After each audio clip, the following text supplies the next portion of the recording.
जय हिंद। आज हम इंटीग्रेशन के कुछ फॉर्मूलाओं को देखेंगे। इससे पिछले वीडियो में मैंने इंटीग्रेशन के इंट्रोडक्शन के बारे में बताया था। उसमें मैंने बताया था कि आखिर इंटीग्रेशन क्या होता है। तो अगर वो वीडियो आप नहीं देखे तो जा करके देख लीजिए, क्योंकि वो देखने के बाद अगर आप इसको देखते हैं तो आपको चीज़ें अच्छे से समझ आएगी। तो चलिए आज फॉर्मूलाओं के बारे में सीखते हैं। देखिए, सबसे पहला फॉर्मूला इंटीग्रेशन एक्स पर power n into d x हो, यानी x पर पावर n दे दे और dx यानी इसका इंटीग्रेशन निकालने बोले तो कैसे निकालेंगे। तो जो भी पावर हो उसमें एक जोड़ना है और उसी चीज़ से भाग देना है और एक ठो कांस्टेंट c रख देना है। तो ये इसका इंटीग्रेशन हो जाता है। यानी आप अगर इसका डिफ्रेंशिएशन भी करेंगे तो आपको वापस ये मिल जाएगा, यानी x पे पावर n मिल जाएगा और यही होता है इंटीग्रेशन। जैसे इसमें देखिए क्वेश्चन किस तरह से आता है। इंटीग्रेशन x पे पावर मान लीजिए 4 है, इसका हमें इंटीग्रेशन निकालने बोला। तो जितना पावर है उसमें एक जोड़ेंगे और उसी चीज़ से भाग करेंगे और एक ठो कांस्टेंट सी, क्योंकि देखिए 4 एक जोड़े तो 5 हो गया, उसी चीज़ से भाग कर दीजिए। आप इसका डिफ्रेंशिएशन भी निकालिए, देखिए तो आ जाएगा हमारा x पे पावर 4।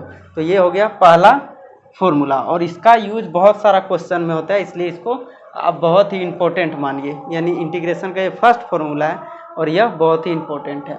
अब देखिए दूसरा फॉर्मूला जो कि इसी से निकल जाएगा। देखिए हमें dx का इंटीग्रेशन निकालना है।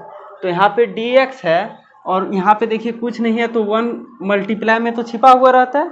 तो 1 को हम लोग लिख सकते हैं x पर पावर 0, क्योंकि किसी पे पावर 0 का वैल्यू क्या होता है 1 होता है। अब ये हो गया x पे पावर 0। तो देखिए जितना पावर है उसमें एक जोड़ना है और उसी चीज़ से भाग देना है।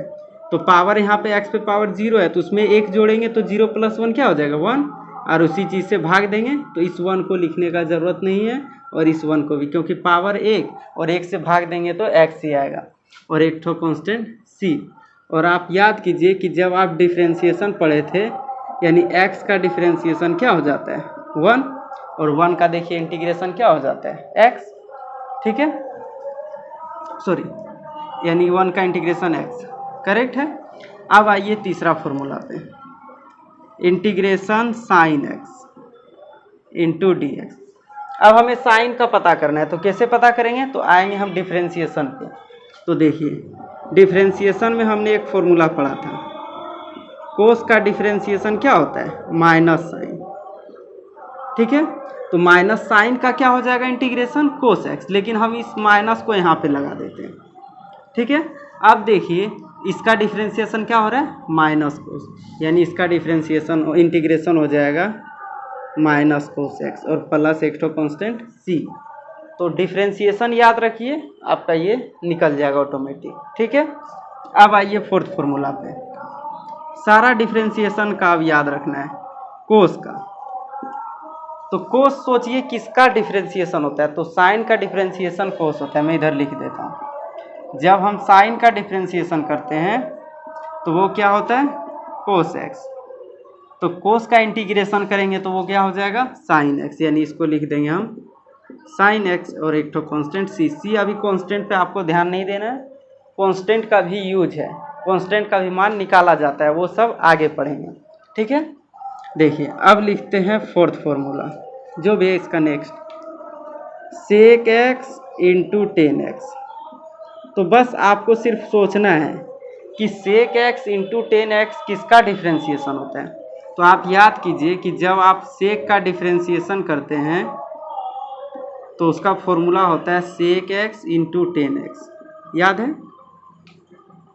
उसी तरह से जब इसका हम इंटीग्रेशन करेंगे तो वो क्या हो जाएगा सेक एक्स, यानी इसका वैल्यू क्या हो गया सेक एक्स और एक ठो कांस्टेंट सी। तो इस तरह से चीज़ें बनाया जा रहा है, देख सकते हैं आप, सारा डिफ्रेंशिएशन है, आपको केवल उसका उल्टा करना है। बस ये याद रखिए, यहाँ तक कि आप इसका डिफ्रेंशिएशन करेंगे तो यही आ जाएगा, लेकिन याद रखेंगे तो बहुत सारा क्वेश्चन में ये सहायता करेगा। अब देखिए दूसरा लिख रहे हैं cosec x into cot x, ठीक है। तो आप याद कीजिए कि cosec x into cot x किसी का डिफ्रेंशिएशन होता है क्या। तो आपको याद होगा कि जब हम लोग कोसेक का डिफ्रेंशिएशन करते हैं, ठीक है, तो उसका क्या हो जाता है, minus cosec x into cos, ठीक है, इंटू कोट एक्स, ये पता होगा आपको। अब यहाँ पे हमें cosec x into cot x चाहिए, तो इस माइनस को हम ऐसा करते हैं, यहाँ लगा देते हैं। तो देखिए cosec x into cot x का क्या हो गया, इंटीग्रेशन माइनस कोसेक एक्स, तो इसको हम यहाँ पे लिख देंगे माइनस कोसेक एक्स और एक तो कांस्टेंट सी। तो इस तरह से आप बहुत सारा निकाल सकते हैं, जितना डिफ्रेंसिएशन पढ़े उसका केवल उल्टा करना है, और इसका अच्छे से मैंने पहला वीडियो में समझा दिया है। अब आइए दूसरा फॉर्मूला, 1/x का इंटीग्रेशन क्या होगा। तो सोचिए आप, 1/x किसका डिफ्रेंसिएशन होता है, तो log x का। जब log x का डिफ्रेंसिएशन करते हैं हम लोग तो क्या हो जाता है डिफ्रेंसिएशन, ये 1/x, वही चीज़ करना है। तो 1/x का डिफरेंस इंटीग्रेशन क्या हो जाएगा, log x और एक तो कांस्टेंट c। देखिए इस तरह से सारा चीज़ आ सकता है हमारा। अब आइए इस तरह से हम सारा फॉर्मूला लिख सकते हैं। एक ठोर में लिखता हूँ, उसके बाद इसके नेक्स्ट में लिखेंगे। देखिए sec square x into d x, इसका क्या हो जाएगा, तो आप याद कीजिए जब 10 का डिफ्रेंसिएशन करते हैं 10x का, तो वो आता है सेक स्क्वायर एक्स। यानी जब आप 10 का डिफ्रेंसिएशन करते हैं, ठीक है, x के रिस्पेक्ट में, तो वो क्या होता है सेक स्क्वायर एक्स। और यही चीज़ कर रहे हैं कि सेक स्क्वायर एक्स का हम इंटीग्रेशन करेंगे तो वो क्या हो जाएगा 10x और एक तो कांस्टेंट c। तो इसी तरह से और भी फॉर्मूला आप बना सकते हैं, जैसे माइनस कोसेक स्क्वायर एक्स होता है कोट एक्स का, आपको पता होगा, तो उसमें हमें कोसेक स्क्वायर का क्या हो जाएगा माइनस कोट एक्स। तो इस तरह से आप सारा फॉर्मूला बना सकते हैं, बशर्ते आपको डिफ्रेंसिएशन का सारा फॉर्मूला पता होना चाहिए। फिर भी मैंने जितना ये फॉर्मूला बताया है वो सब आप चाहे तो नोट कर लीजिए, और मैं कुछ फॉर्मूला को इसमें ऐड कर देता हूँ क्योंकि जगह तो बचा नहीं है। तो चलिए अब इसके नेक्स्ट फॉर्मूला को देखते हैं। देखिए अब दूसरा मैं फॉर्मूला लिख रहा हूँ, e⁻x का बताइए इंटीग्रेशन क्या होगा।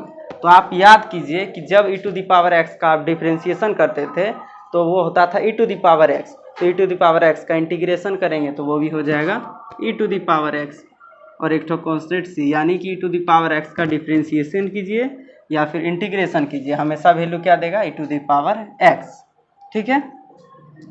और एक तो मैं ये भी लिख ही देता हूँ, लीजिए cosec square x into d x का, यानी कोसेक स्क्वायर का क्या होगा, तो कोट का डिफ्रेंसिएशन माइनस कोसेक स्क्वायर, तो यहाँ पे हमें चाहिए तो माइनस को मैं उधर ले जाऊंगा, यानी माइनस कोट एक्स प्लस सी। आप ऐसे भी याद रख सकते हैं कि कोट का जब करते हैं तो माइनस में आता है, इसलिए कोसेक का जब इंटीग्रेशन करेंगे तो यहाँ माइनस लिख देंगे और कांस्टेंट एक ठो सी दे देंगे। और भी फॉर्मूला याद करने का कोशिश कीजिए कि हम लोग एक ठोर फॉर्मूला पढ़ते थे, जैसे यहाँ पे मैं लिखता हूँ पहले √x का डिफ्रेंसिएशन 1/2 √x होता है, ठीक है। वैसे आप इसका याद करने का आपको कोई ज़रूरत नहीं है क्योंकि आप डायरेक्ट इस फॉर्मूला पे बिठा करके इन सभी का वैल्यू निकाल सकते हैं। देखिए मैं लिख देता हूँ फिर भी। और इसी तरह से 1/2 का इंटीग्रेशन किया जाए तो वो क्या हो जाएगा √x और कांस्टेंट c। बाकी आप इसका मान इससे भी निकाल सकते हैं। तो इसी तरह से आप सारा का सारा जितना भी इन्वर्स ट्रिगोनोमेट्री का डिफ्रेंसिएशन पढ़ें, जैसे मैं एक ठो दो ठो लिख देता हूँ 1/√1 - x² इंटू डी एक्स। याद कीजिए कि अब जब आप साइन इन्वर्स का डिफ्रेंसिएशन करते थे x के रिस्पेक्ट में तो 1/√1 - x² होता था। तो इसी चीज़ का हम इंटीग्रेशन कर रहे हैं तो वो हो जाएगा sign inverse x plus c। तो अब आपको क्या करना है, आपको एक कॉपी और कलम लेना है, एक जगह पे बैठ जाना है, पहले सारा डिफ्रेंसिएशन का फॉर्मूला लिखना है जितना आप पढ़े हैं।